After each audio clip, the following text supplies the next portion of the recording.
Hello there, ladies and gentlemen, Sigvald here and welcome back to another video. It looks like on the main account I'm going to soon kill Raven yet again. Heroic 7 yet again, but until we get to that point, we have a few bosses to get through. All the sub-bosses of Raven to be exact. We're going to open up with a fight against Shazam, so my boy Shazam here is going to be a bit annoying. I'm gonna have the Sword of Sin on Brainiac, mostly for the passive stats, though not gonna lie, the power drain, the constant power drain is definitely useful. You can combo and chop him somewhat reliably after 2 hits, but with Grodd I think I'm going to not combo and chop him and just lock him into an infinite combo in the corner, because it is simply more reliable to do so. Backing off, re-engage the combo yet again, we're just pounding his ass here, and this is what we're gonna do for the remainder of the 1 minute and 30 seconds. It will be a little bit of a derail when he's got super move available, because he'll reset us to the middle of the field, but other than that, not much is gonna happen. Actually, he won't, because he can't. Also, I don't know if there's any passive that I missed out on, but I seem to get the high dot values of the Beta Club far less often in this one. And in order to get a high value, you need to hit at the very least a lethal, and if you're lucky, also crit alongside it. And it seems like a lot of the values were crazy unlucky. At this point, I was like, oh, 20 seconds, we can do this, but the values are getting low at points. It's gonna be a very, very close call. And over here, I literally killed him when the last second was about to expire, when it was very close to hit a 0-0. And if that hit a 0 and I still killed him with the special one, it wouldn't count, because no damage that you do after the clock is over counts. Or it counts actually, but it doesn't kill. It will get the enemies all the way to 1 health, but keep them alive at 1 health. So that might have been one of the closest ones. We're going to fight boss Enchantress. In my opinion, she's the second most annoying boss of this tier. Sub-boss at the very least, though I think Raven is far more chill than she is. There's a few problems with her. The armor pierce on the special 2, that rips ass. That is going to annihilate a lot of stuff, especially in this heroic, because it does a lot of damage. Second problem, special 1 and special 2 disabled. Though you can bypass it, it's not like, oh, no, I can't use any characters in the game. You can use most of the characters in the game, but you're gonna have to restrict yourself a bit, and that sucks. And the third thing is that her AI is a bit sus. What do I mean by that?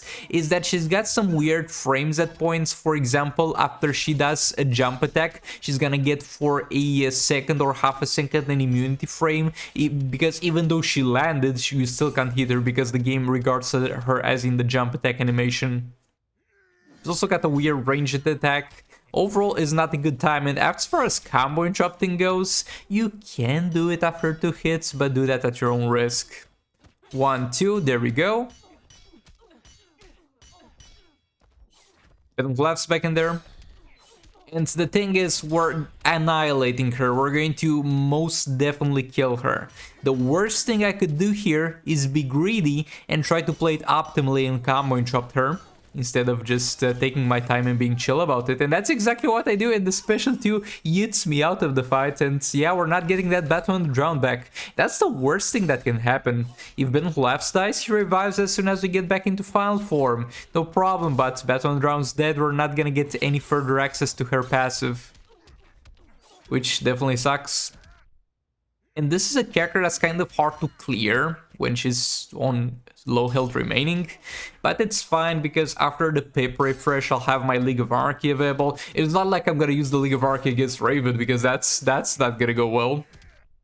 Our third special in there from Ben Laughs, just trying to squeeze in as much damage as I can there. By the way, the passive stats for pretty much all the teams that you're gonna see here are gonna be from a level 10 Sword of Salvation and the level 10 Sword of Sin. Funny enough, I think they are lower than what I had in Rise of Krypton, because even though those artifacts are all the way up to level 10, they are middle ground artifacts as far as the attack goes.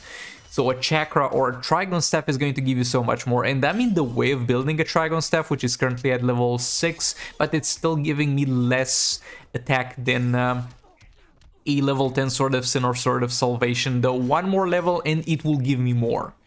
Still looking forward to that. But yeah, this didn't go too well, didn't go as planned. That's Enchantress, down at 700 mil. Definitely not gonna be an enjoyable experience clearing that out. And then we have boss Dr. Fate.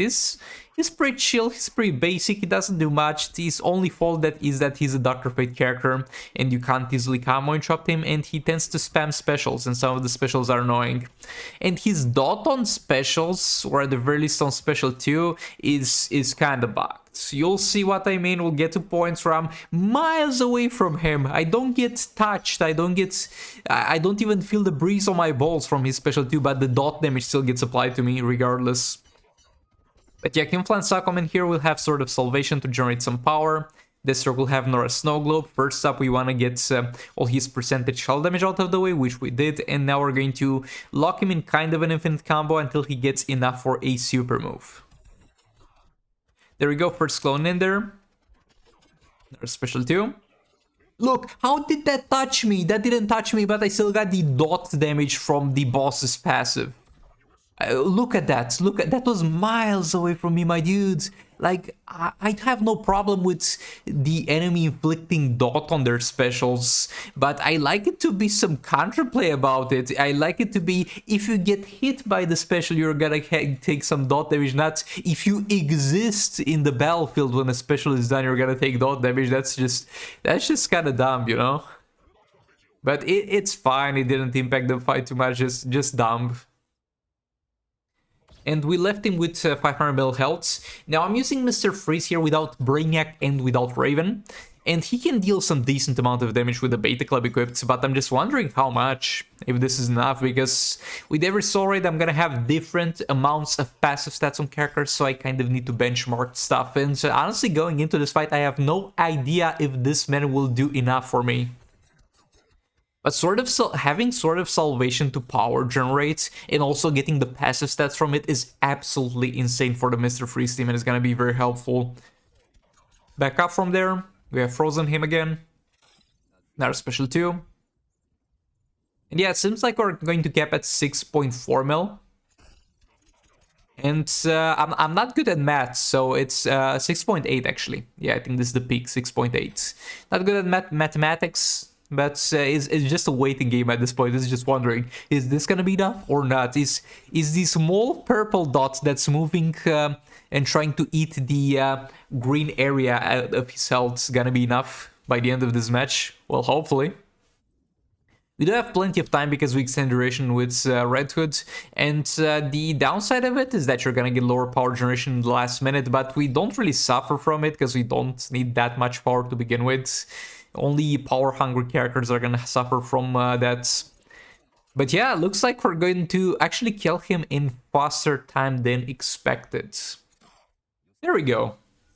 Great job, Mr. Freeze. By the way, he's still 3 stars. Okay, so this man is the highest damage-dealing boss in the entire game. There's no boss that deals more damage than this Black Adam. This Black Adam specifically, not the Rise of Krypton Black Adam, not the other Soul Raids Black Adam where he's also encountered. This man is going to deal a ton of damage because of 2 reasons. First of all, he's the most right boss in terms of placement in tier 5. So as far as base stats go, he's gonna have the highest attack except possibly for the final boss of the Soul Raid. This is Heroic 7, so it doesn't get bigger attack than that. And on top of everything else, he's got the Berserk ability, which makes him deal more damage the more power he has. Do you see the missing health on Raven? That was from blocking a special. If this man hits us unblocked 2 times, any character in this team will be dead. Harley might be even dead to 1 hit, so it's a very dangerous fight. But look, we played this very well. I a lot of times died to this. Like, look, I died to this a lot of times in the past by making dumb decisions and messing up, but this time we did it. Thanks so much for watching and goodbye.